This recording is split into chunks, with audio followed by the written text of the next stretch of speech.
Kujuta ette, et sa elad majas, sul on mõned loomad ja asju, mida transportida. Peaaegu nagu Texas, aga mitte nii pala. Meil on juhuslikult kõik 3 nõuet täidetud.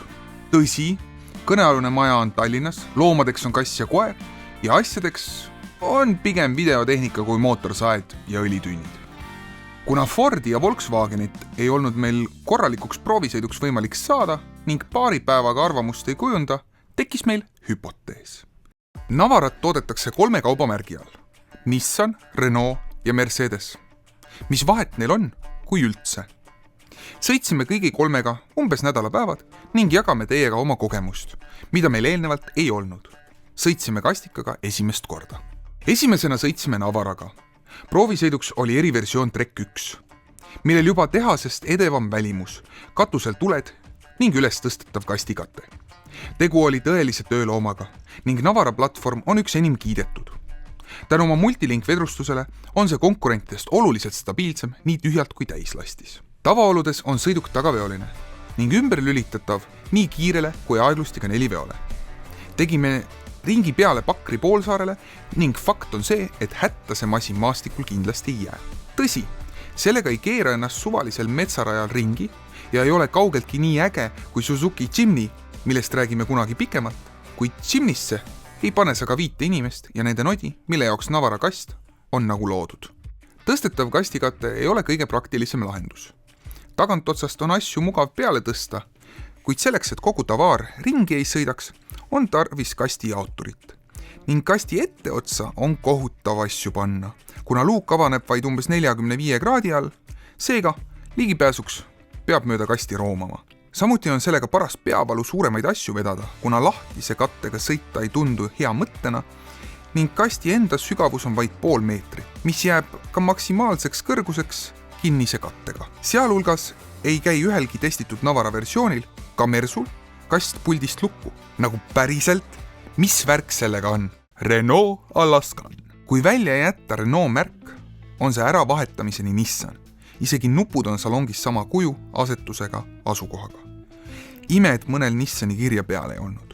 Laadimispesadki on täpselt samades kohtades ning neid on õnneks piisavalt. Tegu on pesuehtsa tarbesõidukiga ning sellele viitab ka mustmiljon erinevat laegast. Meie üllatuseks oli Alaskan.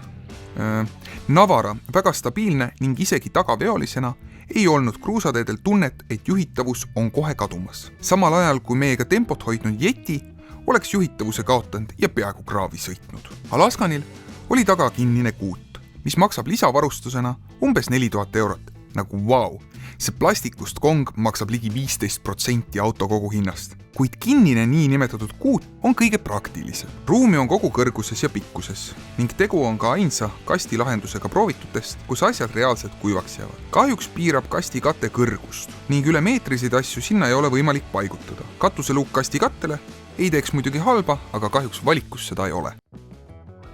Mercedes-Benz X-klass. Olgugi, et see on samal platvormil, mis Renault või Nissan, on see auto täiesti teistsugune. Selle sisu on teine. Lisatud on Mercedese kasutajaliides ning muudetud kereplekkidega on auto umbes 5 cm seestpoolt laiem. Paraku ei ole kogu interjööri muutus olnud paremuse suunas. Panipaikasid on jäänud oluliselt vähemaks ning isegi laadimispesade hulk on vähenenud. Kõige lollim on kogemuse juures see, et X-klassis ei ole mitte ainsamat kohta, kuhu mobiiltelefoni käest panna. Isegi topsi hoidjad on Samsungi S9 jaoks liiga väikesed. Mersule omaselt ei ole sellel puuteekraani, vaid keskkonsoolist juhtimine ning ekraan ise näeb välja nagu odav tahvelarvuti, mis kruvitud armatuuri külge. Sorry, aga see on lihtsalt odav ja laisk tootedisain.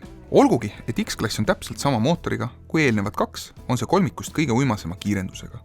Arvatavasti selle tõttu, et lisa heliisolatsiooni ja nahktoaga on läinud auto sedavõrd palju raskemaks. Muus osas pesuehtne Navara. X-klassi kastikate oli peale rullitav ruloo lahendus. See oli proovitusest kõige hõredam ning vihmaga avades saavad asjad päris kindlasti märjaks. Rullitav katte seevastu annab võimaluse ka kõrgemaid asju transportida. Paraku võtab rullitava katte korpus oma 5 kasti pikkusest ära, mis on Euroopa kastikal niigi vaid 1,5 meetrit. Aga aasta lõpus tuli välja Mercedes päris enda X-klassiga. Mersu enda 4MATIC pidev 4-veoga ning võimsama 3,5 liitrise V6 diiselmootoriga. mis peaks väidetavalt ka ökonoomsem olema. Nissani 2,3 liitrine mootor on mõistliku kütuse kuluga sedavõrd suure auto kohta. Kuid suvisel ajal sõites maanteel üle 100 km tunnis hüppab kütuse kulu järsult 1/3 võrra kõrgemale. Milline kolmikust siis on kõige parem? Raske öelda. Kui su igapäevatöö ei ole haisvate ja räpaste, kaltsude ja muude asjade vedamine, siis on raske neist ühtegi põhjendada. Linnas on selle veoautoga ebamugav ja tüütu ning maanteel on iga sõiduautoga mugavam nii juhile kui kaasreisijatele. Salong on neil kõigil väike ning tagumine istmerida sobilik pigem lastele. Euroopa kastikate kastki ei ole just kuigi suur. Seega liiga palju nodi sinna ei pane. Samas maastikul saavad need kõik väga hästi hakkama ja maanteel, olgugi et see ei ole mingi nauding, on kõik nad sõidetavad. Seega, kui sul on vaja tööautot, osta kõige odavam. Sõltuvalt kas parema pakkumise teeb Nissan või Renault. Ligi 10 000 kallimat X-klassi navarat ainult Mersu märgi pärast on raske põhjendada. Kui otsid omale ägedat elustiili autot, kastikat, kaalu just Mercedese enda X-klassi ning usun, et pideva 4-veoga ja V6 mootoriga versioon peaks sind igati rahuldama. Või lisaeelarvel umbes 30 000 ning osta endale suurem ja võimsam F150 Raptor. Kui sulle video meeldis, pane pöial püsti. Kui ei, tead isegi mida teha. Tegu ei ole ravimireklaamiga, kuid vajuta subscribe ja kellukese ikooni, sest see on meile oluline ning hoiab sind kursis meie uute videotega. YouTube'ist video alt kirjeldusest leiad huvitavaid linke temaatilistele artiklitele ja ülevaadetele ning kindlasti lisa kommentaaridesse, mida sina arvad kastikatest Eesti kontekstis. Aitäh!